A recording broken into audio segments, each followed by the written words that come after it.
believe this generation, particularly the younger people, don't really like labels. And we're not necessarily joiners or liking to label ourselves. And that's great in its own right. So I don't know about calling yourself a feminist. For me, it's difficult for me to call myself a feminist in the classic sense because it seems to be very anti-male, and it certainly is very pro-abortion in this context. And I'm neither anti-male or pro-abortion. So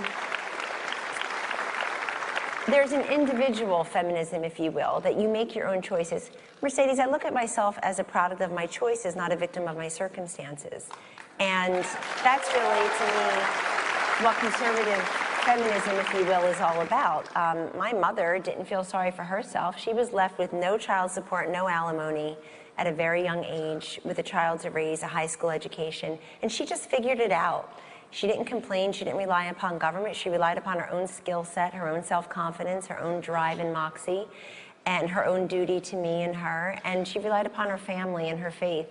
And I believe those are timeless lessons and timeless opportunities for all women in similar circumstances and situations.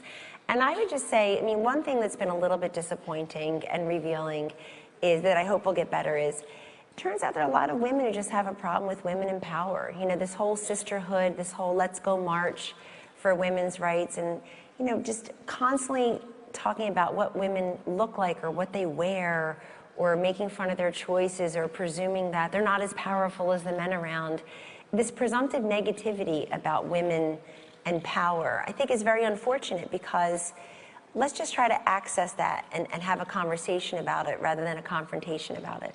Now, hey, NBC News fans, thanks for checking out our YouTube channel. Subscribe by clicking on that button down here, and click on any of the videos over here to watch the latest interviews, show highlights, and digital exclusives.